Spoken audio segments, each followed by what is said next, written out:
성경 말씀 마가복음 11장 20절입니다.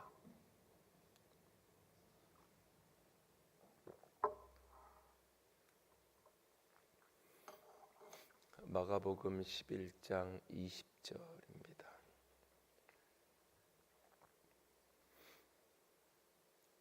(11장 20절) 한 절입니다. 다 함께 읽겠습니다. 그들이 아침에 지나갈 때에 무화과 나무가 뿌리채 마른 것을 보고. 아멘. 예수님께서 종려주일에 예루살렘에 들어가셔서 성전을 둘러보시고는 예수님께서 이제 베다니로 내려가셔서 거기서 이제 주무십니다. 그리고 이제 베다니에서 다시 예루살렘 성으로 이제 들어오시는 길목에서 12절에서 15절 말씀 보면 예수님이 시장하셔서 배가 고파서 이제 무화과 나무를 보고는 거기서 열매를 찾으십니다. 그런데 이 시즌이 일반적으로 무화과 나무가 열매를 많이 맺는 그런 시즌은 아닙니다. 그러나 이제 이 무화과 나무의 종류에도 우리도 이렇게 귤이나 이렇게 조생종이 있고 계량종이 있고 뭐 이런 것처럼 일부의 이 조생종의 무화과 나무의 경우는 우리 계절 2, 3월 이 시즌에 우기가 이제 건기가 다 이제 우기가 끝나갈 그 무렵에 열매를 잠깐 맺고 그러니까 미리 조금 맺고 그 다음에 이제 원래 자기가 맺어야 되는 계절에 또 이제 풍성한 열매를 맺고 이렇게 이중으로 맺는 그런 어떤 무화과 나무의 품종이 일부 있죠.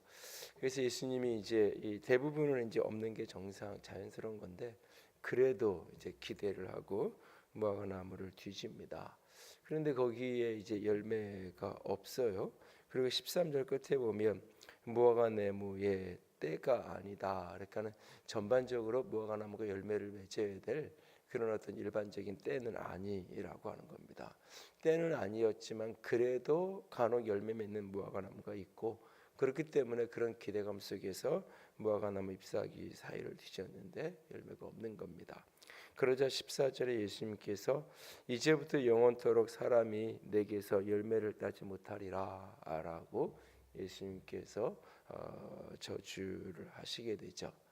그리고는 이제 20절에 보면 그리고는 이제 날이 저물어 성 밖으로 나갔다가 그 다음을 또 다시 이제 아침에 다시 예루살렘 성으로 들어오는 겁니다.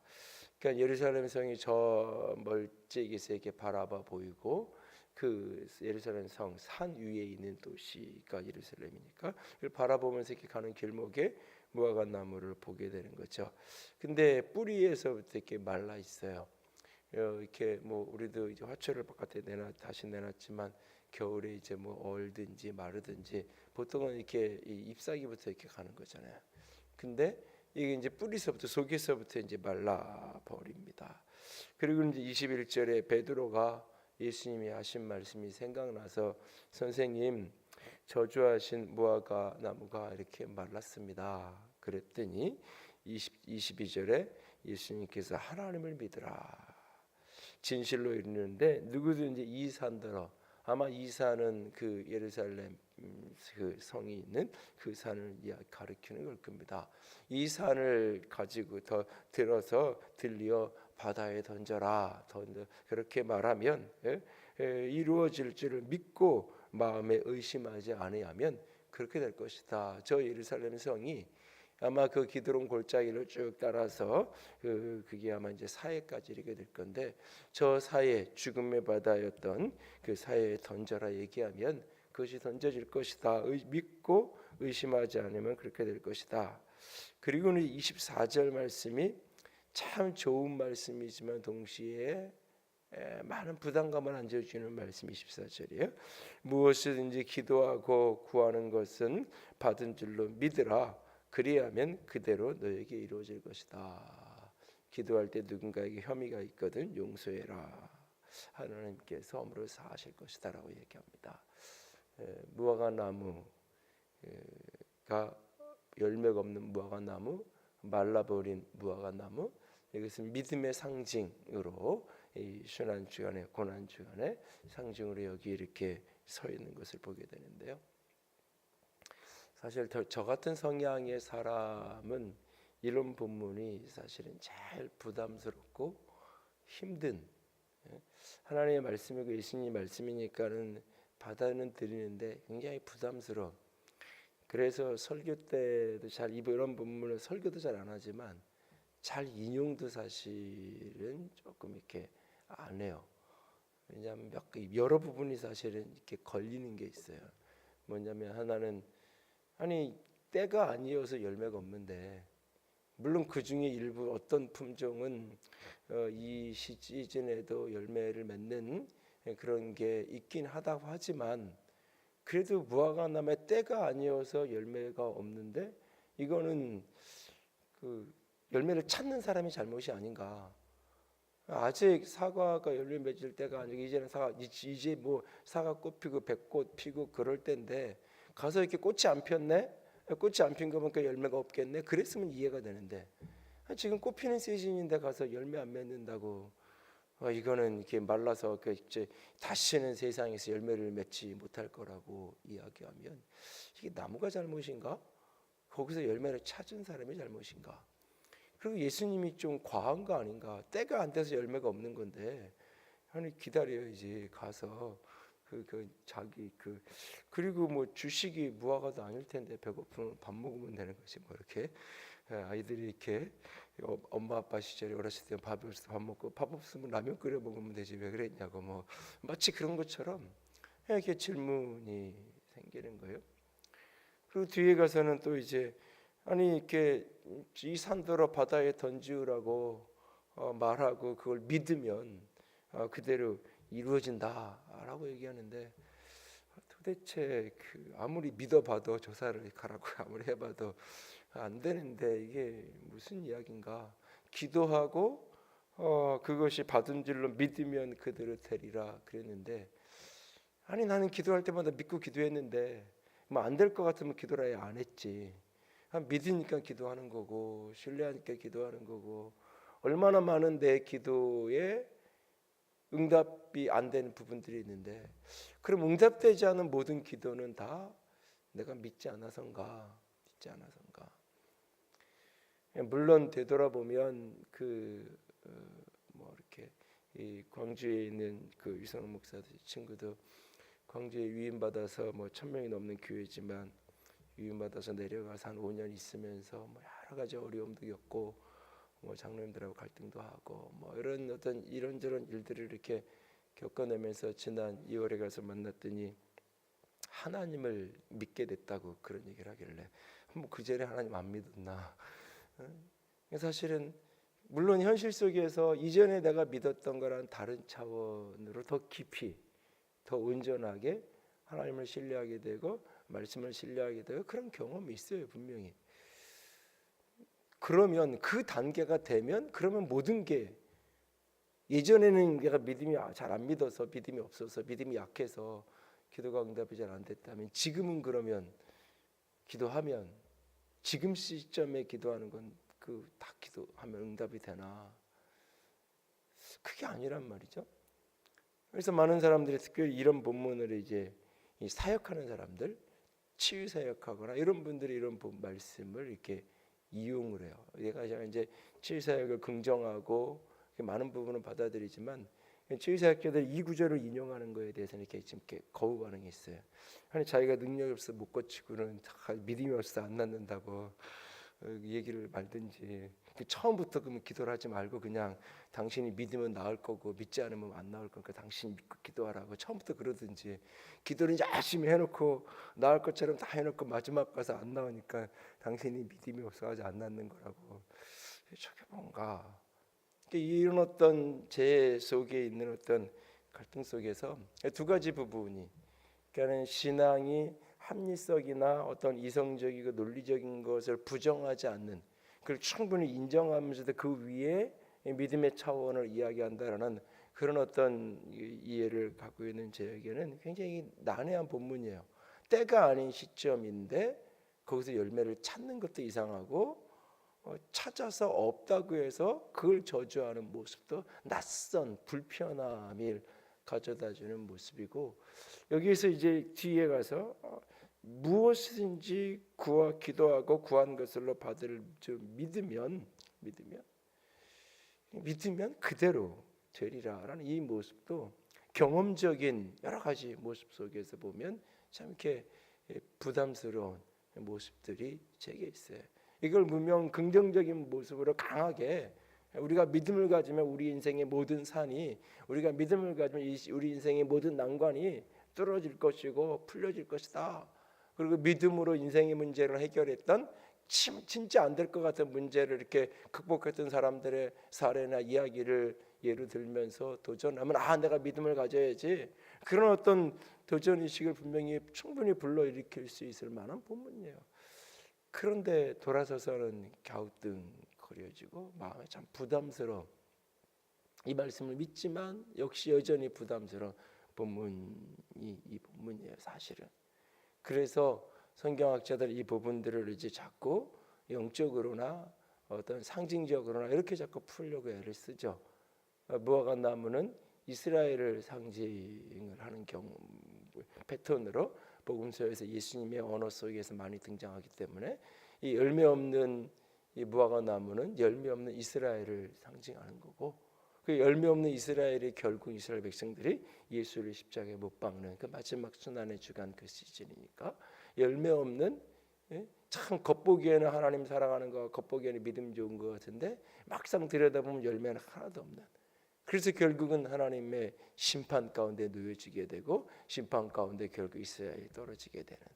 그래서 오늘날 소위 그리스도인이라고 말하면서도 열매 없는, 겉보기에는 참 믿음 좋은 것 같고 교회 생활 열심히 하는 것 같고 그렇지만 그 속에 진정한 신앙의 참된 열매가 없는 그리스도인들, 교회, 그들을 향한 언젠가 계속 그 열매 없는 상태로 간다면 하나님의 심판과 진노 가운데 놓여질 것이다. 그래서 늘 두려움으로 열매 맺는, 나는 과연 어떤 열매를 맺고 있는가, 그런 부분을 돌아봐야 된다. 그렇게 해석을 하고 풀어가기도 합니다. 또는 이 산이 예루살렘 성을 가리키기 때문에 그 열매 없는 예루살렘 무화과 나무의 모습, 그리고 저 바다, 사해 바다, 죽음의 바다, 마치 이스라엘의 죽음의 바다처럼 열매 없는 생명이 살 수 없는 그런 어떤 사해 죽음의 바다의 모습. 그런데 이런 산조차도, 이런 예루살렘조차도 하나님께서 일하시면 저 죽음의 바다가 생명의 바다로 바뀌는 것처럼 하나님께서 일하시면 회복할 수 있다. 그러므로 이스라엘에 대한, 이 성에 대한 믿음의 회복과 기대를 포기하지 말아야 된다. 이렇게도 해석을 하면서 여러 가지 이것을 의미적으로 해석을 해가요. 그럼에도 불구하고 마음속에 있는 질문은 쉬 사라지지 않는 게 이 본문입니다. 이 본문을 통해서 왜 예수님이 믿음을 이야기하는 걸까? 믿음을 이야기할까? 예수님의 그 말씀이 이해할 수 없는 이야기예요, 분명히. 상식적인 이야기도 분명히 아니에요. 그런 예수님의 말씀 앞에 지금 무화과 나무가 그대로 순종하고 있고 무화과 나무는 말라져 가고 있어요. 이 사건을 두고, 이해할 수 없는 의문의 사건을 두고 예수님께서는 믿음에 대한 이야기를 하고 있어요.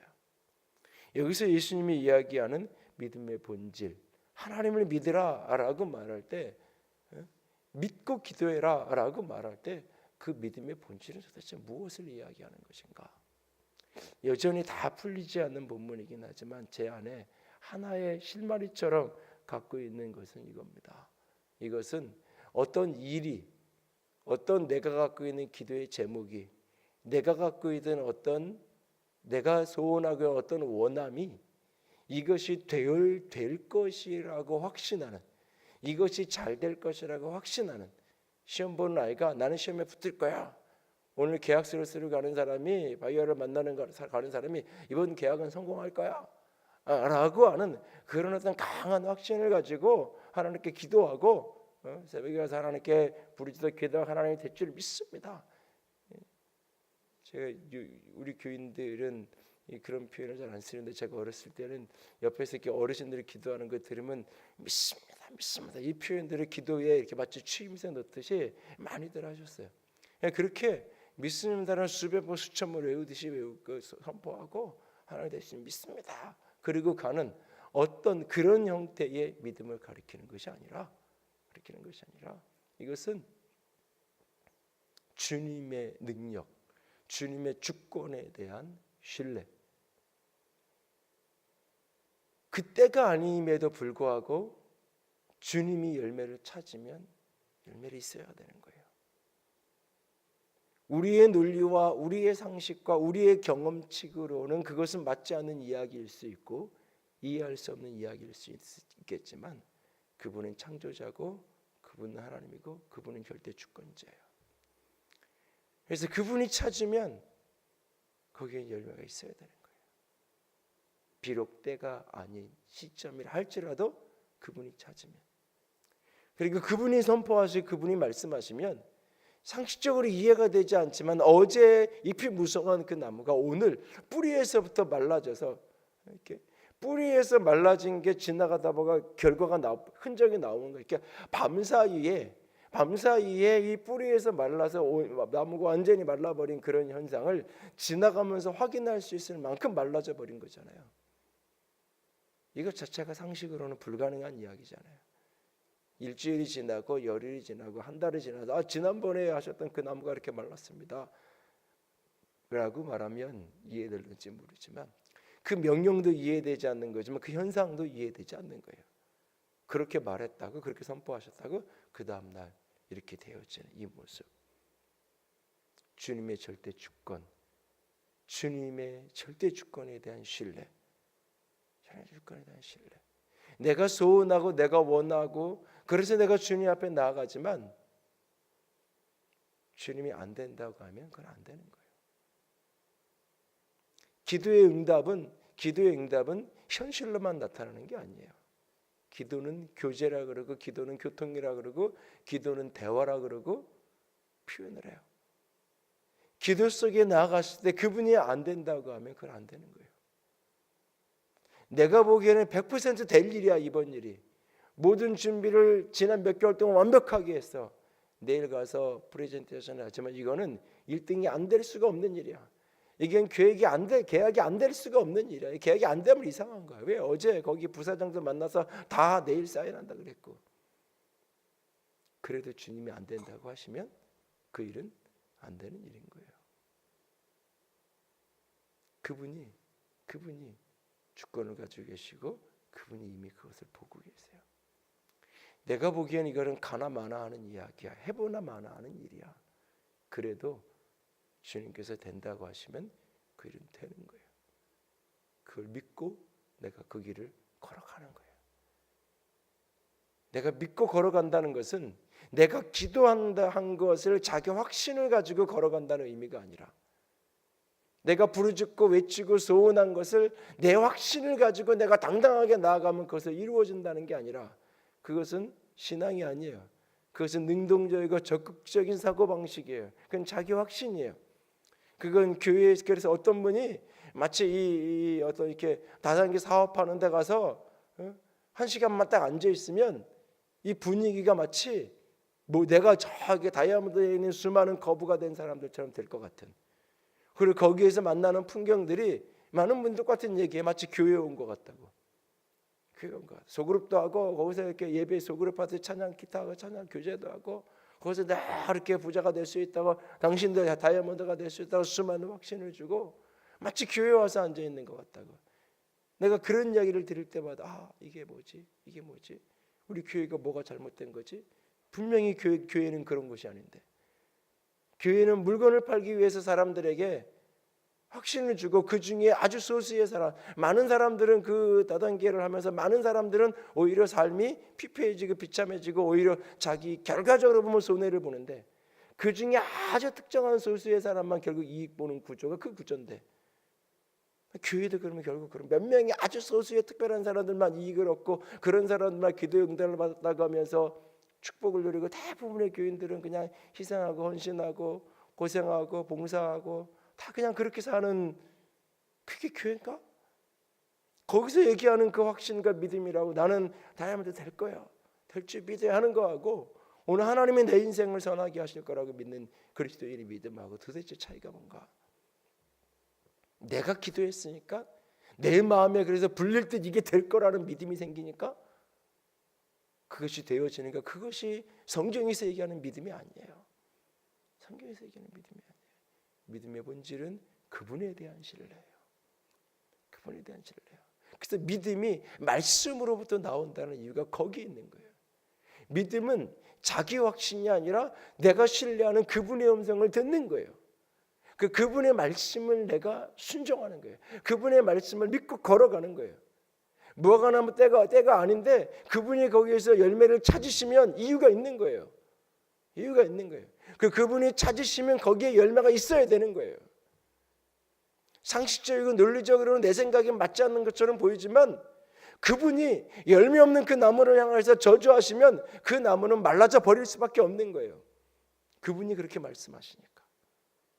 그 주님의 말씀을 믿는 것, 주님의 말씀을 믿는 것, 내가 무화과나무 말릴 거야 라고 하는 내 확신을 믿는 게 아니라 주님이 무화과나무가 말릴 거라고 다시는 이 나무에서 열매가 없을 거라고 주님이 말씀하신 그 말씀을 받아들이는 거예요. 그 말씀을 믿는 거예요. 그러니까 다음 날 열매가 없던 그 무화과나무가 말라버린 걸 보면서 이상하게 여긴다는 것은 믿지 않는 거예요.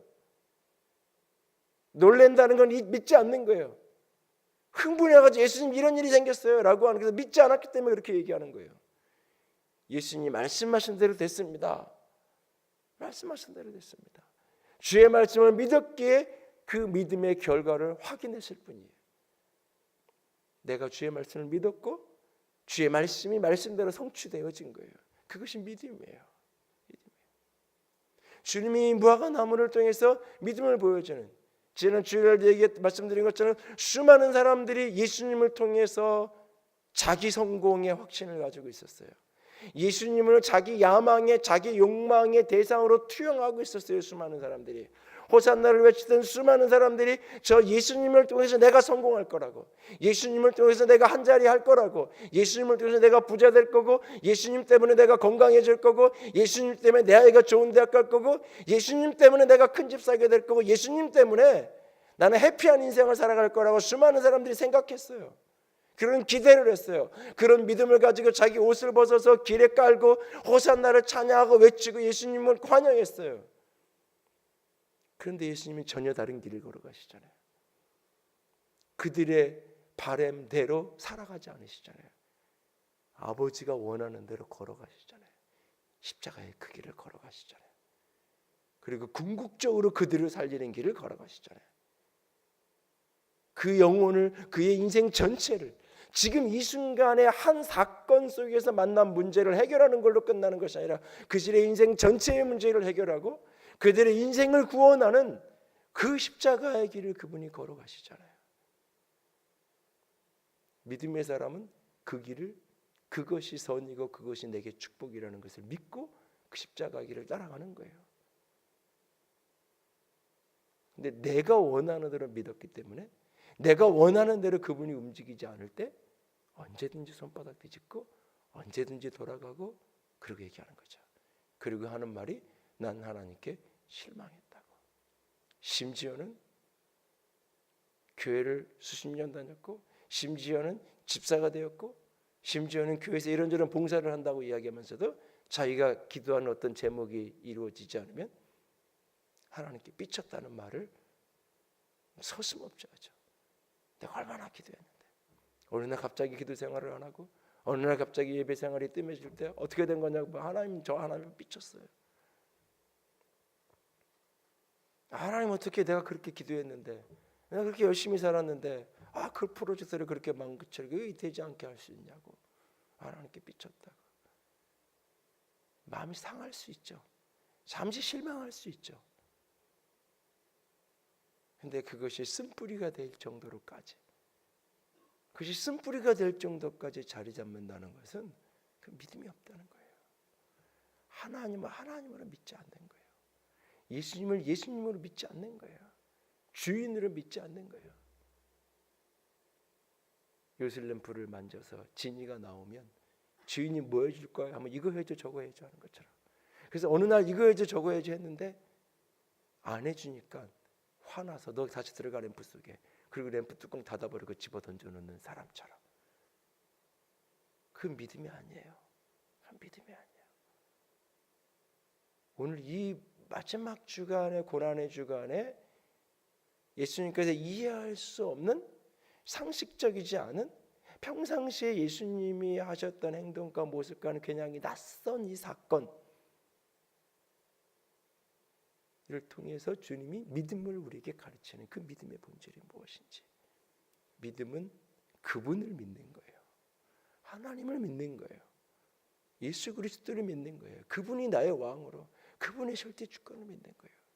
그분의 말씀을 믿는 거예요. 그분의 음성을 믿는 거예요. 그리고 그분이 가라 하시는 길을 걷는 거예요. 그분이 가신 길을 따라가는 거예요. 그것이 믿음이에요. 그것이 믿음이에요.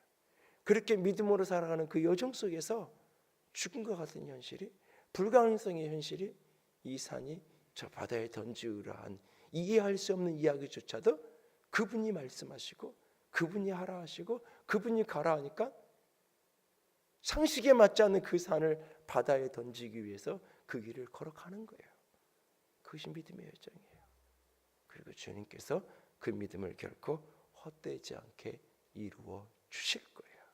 오늘 우리 모두가 다시 한번 내가 믿는 믿음의 본질이 어디에 있는지, 혹 자기 확신을 믿음이라고 오해하며 살아가고 있지 않는지, 내 원함을 투영하는 것을 가리켜 믿음이라고 착각하고 있지 않는지 오늘 다시 한번 돌아보면서 하나님을 믿는, 주님의 말씀을 믿는 믿음의 사람, 내 상식, 내 경험치 다 내려놓고 주님의 말씀만을 듣고 믿고 따라가는 그리스도인 주의 사람, 그런 믿음의 사람이 될 수 있기를 원합니다.